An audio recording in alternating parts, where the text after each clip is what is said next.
Good morning students. आज हम लोग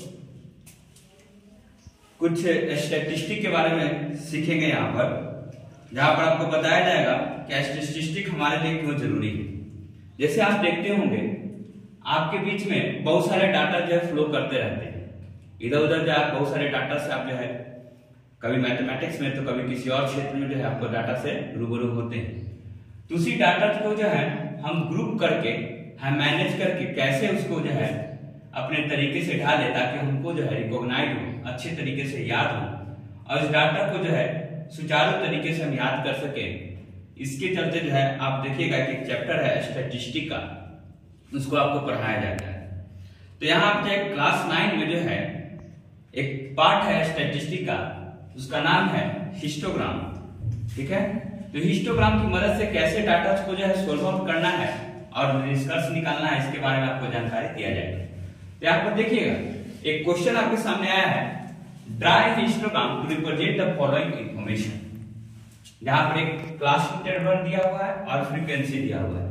तो पहले चीजों को जानिएगा, डाटा आप क्या समझते हैं? ऑब्जर्वेशन, जहां पर आपको बहुत सारे डाटा जो नंबर्स के रूप में है, न्यूमरल्स के रूप में है और उनको जो है आपको रिप्रेजेंट करना है, उनको आपको सोल्व आउट करना है। और फ्रीक्वेंसी में क्या समझते हैं आप? Repetition of any data, repetition of any data. तो number of repetition of any data is called as the frequency in case of the statistic.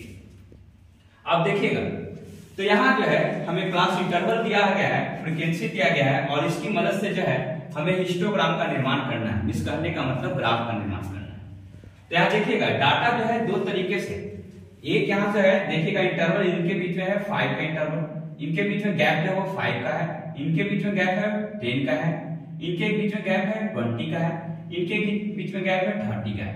ठीक है, तो ऐसे डाटा को कैसे रिप्रेजेंट करना है उसके बारे में हम यहाँ पर सीखेंगे। तो ऐसे डाटा को ध्यान में रखिएगा, पहले आपको जो है क्लास साइज निकालना होगा। ठीक है, तो हर एक क्लास इंटरवल के बीच का जो मिनिमम जो साइज है उस चीज को बोलते हैं मिनिमम क्लास साइज।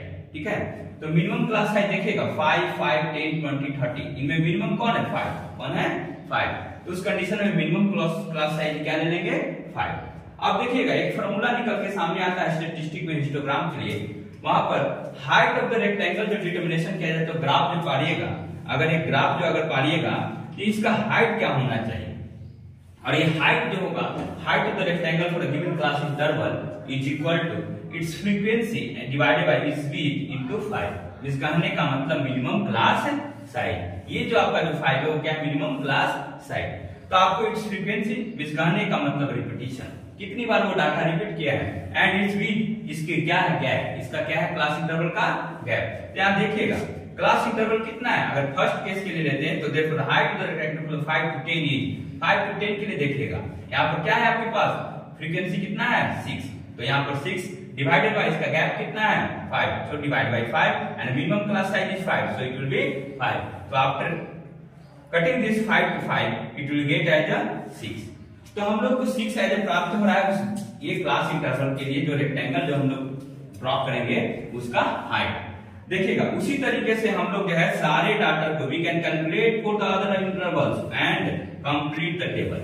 तो सभी जो डाटा हैं जो क्लास इंटरवल्स के अकॉर्डिंग जो दिए गए हैं उन सबको जो है आपको कैलकुलेट करना है। तो हम एक टेबल का निर्माण करेंगे। पहले हिस्टोग्राम के बनाने के लिए पहले आपको जो है फ्रीक्वेंसी डिस्ट्रीब्यूशन टेबल का निर्माण करना होगा।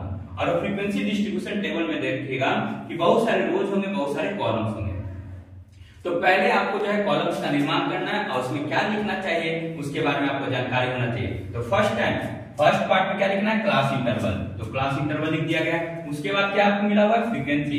तो फ्रीक्वेंसी का एक कॉलम बना लीजिएगा और उसके बाद जो है इसके बीच का जो गैप, इसके बीच का जो गैप, इसका मतलब width of the class, width of the class. उसके बाद हाइट ऑफ द रेक्टेंगल में जो आप जो रेक्टेंगल निर्माण करने वाले हैं स्टैटिस्टिक में ग्राफ में, उसका रेक्टेंगल का हाइट क्या होगा? तो हाइट ऑफ द रेक्टेंगल।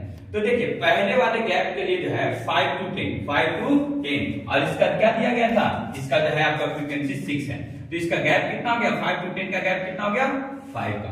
उसके बाद देखिए आपके पास फॉर्मूला क्या था? It's frequency divided by its width. तो फ्रीक्वेंसी कितना है? 6 और इसका विड्थ कितना है? 5। तो 6 डिवाइडेड बाय 5 गुना minimum class size is equal to 6। अब यहां से देखिएगा सेकंड के लिए इसका गैप कितना है? 10 to 15 का गैप जो है 5। 15 to 25 का गैप 10, 25 to 45 का गैप 20 एंड 45 to 75 का गैप 30। यहाँ पर आपको फ्रीक्वेंसी अकॉर्डिंग टू क्वेश्चन आपको मालूम है 12, 10, 8, 18, ठीक है। इसके अकॉर्डिंग आपको कैलकुलेट कर लेना है। मींस कहने का मतलब है इसके अगर निकाला जाता है तो 12 divided by 5 into 5 is equal to 12। So 10 divided by 10 into 5 is equal to 5। अब यहाँ देखिएगा 8 divided by 20 into 5 is equal to 2। So 18 divided by 30 into 5 is equal to 3। तो अब ये जो आपका जो टेबल निर्माण हो रहा है इसको हम लोग बोलते हैं frequency distribution table. Frequency distribution table, ठीक है। ये आपका क्या है फ्रीक्वेंसी डिस्ट्रीब्यूशन टेबल। इसके बारे में आप लोगों ने पहले से पढ़ाई थोड़ा सा किया होगा, 7-8 क्लासेस में थोड़ा सा इसके बारे में जानकारी है, मगर 9th में आते जो था सही बाह्य रूप लेगा और क्लास 10th में एंट्री करते समय जो है इसका और भी आज एडवांस रूप आप देखिएगा। अब देखिएगा इसके अकॉर्डिंग आपको हिस्टोग्राम का निर्माण करना है। हिस्टोग्राम क्या है? एक तरीके से ग्राफ का निर्माण। और वहां पर जो है आप देखिएगा कि रेक्टेंगल्स जो होते हैं वो कंटिन्यूअस मोड में होते हैं। हिस्टोग्राम में आप जब भी प्रॉब्लम को सोल्व कीजिएगा तो यह ध्यान में रखिएगा कि वहां पर नॉन कंटिन्यूअस चीज होती ही नहीं है। तो जो रेक्टेंगल जो होंगे एक दूसरे से क्या होंगे? सटे हुए रहेंगे। इसी चलते हम लोगों ने क्या निर्माण किया है? यहाँ पर देखिएगा कि क्लास इंटरवल का निर्माण किया है और वो क्लास इंटरवल देखिएगा 5 to 10 कंटिन्यूअस मोड में है, 10 to 15, 15 to 25, 25 to 45 and 45 to 75। अब देखिएगा अब इसके अकॉर्डिंग जो है हमें ग्राफ निर्माण करना है। अब देखिएगा पहले हम एक एक्स एक्सिस वाई एक्सिस ऐसा आप लोग जानते हैं कि कोई भी ग्राफ होता है तो ये नीचे वाला जो होता है उसको हम लोग बोलते हैं क्या? बेस, जिसको हम लोग एक्स एक्सिस के रूप में बोलते हैं, कभी कभी हॉरिजॉन्टल एक्सिस में बोल देते हैं, और जो वर्टिकल एक्सिस होता है उसको हम बोलते हैं क्या? Y axis. क्या बोलते हैं? Y axis. तो देखिए अब देखिए क्लास इंटरवल हम लोग बेस भी लिख देंगे क्लास इंटरवल, और क्लास इंटरवल क्या है? 5 to 10। तो ये सभी डाटा कहां से शुरू हो रहा है? 5 से लेके 75 तक। तो 5, 10, 15, 25, 20, 25, 30, 35, 40, 45, 50, 55, 60, 65, 70, 75, 80 ये सब आप जो है यहाँ पर रिप्रेजेंट कर दीजिए। उसके बाद वाई एक्सिस पर क्या करना है? Height of the rectangle. Height of the rectangle. तो हाइट ऑफ द रेक्टेंगल का वैल्यू कहां तक गया है?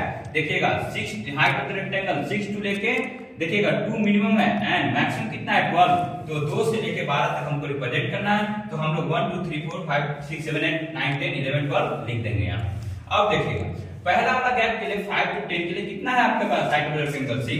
आप क्या कीजिए कि 6 के पास जो है यहाँ पर एक लाइन ड्रॉ कर लीजिए, और 5 to 10 ये वाला गैप ये वाला रीजन है, इसके अकॉर्डिंग यहाँ पर से ये इस तरीके से आप जो है इसको ड्रॉ कर लीजिए। नेक्स्ट क्या है? 10 to 15 10 to 15 कितना है इसके पास? 12। Height of the rectangle 12। अब यहाँ से जो है इसी को आगे की ओर बढ़ा दीजिए, आप 12 तक ले जाइए और यहाँ से जो है एक और लाइन खींचिएगा और यहाँ से जो है इस चीज को आगे की ओर बढ़ा के 12। अब उसके बाद 15 to 25 के लिए देखिएगा कितना है? 5। 15 to 25 अब ये कहां तक जाने वाला है? 5 तक। ये आपको इसको इस तरीके से ले जाना है और यहाँ 25 जो है ये वाला सामने से ले जाइएगा और यहाँ से स्केल की मदद से एक स्ट्रेट लाइन खींच दीजिएगा। उसके बाद 25 to 45 का कितना है? 2। तो 25 to 45 यहाँ ये 2 है, इस तरीके से आगे बढ़ेगा और कहां तक? 45 तक। कहां तक? 45 इस तरीके से। उसके बाद 45 to 75 कितना है? 3। कितना है? 3। तो 45 to 75 इस तरीके से थोड़ा सा आगे ले जाइएगा 3 के सामने, और 3 के सामने करते करते जो है आपको कहां तक ले जाना है? 75 तक। तो इस तरीके से देखिएगा कि यहाँ पर जो रेक्टेंगल्स का जो निर्माण हो रहा है वो एक दूसरे से क्या है? कंटिन्यूअस मोड में है। तो कभी भी ये जो गैप जो होना ये जो है आपका ये जो रेक्टेंगल्स हैं उनको जो है आपको सटा के ही आपको ड्राइंग करना है, ताकि जो है ये चीजें जो है हिस्टोग्राम का रूप ले ले। तो इस चलते देखिएगा आगे भी जो है अलग अलग चैप्टर्स को जो है टच किया जाएगा, और आप लोग के प्रति जो है हमारा जो है एम है कि जो है क्या करें, आप लोग को जो है हर एक पार्ट से हर एक चैप्टर से जो है क्वेश्चंस को सोल्व आउट करवाया जाए, और आपके जो भी प्रॉब्लम्स हैं उसको कमेंट के रूप में जो है आप लिखा कीजिए, और जो है हमारे चैनल को सब्सक्राइब, लाइक और शेयर कर दिया कीजिए, और हमें मोटिवेशन को आगे बढ़ाया कीजिए। इसलिए आप लोग का thank you for watching this.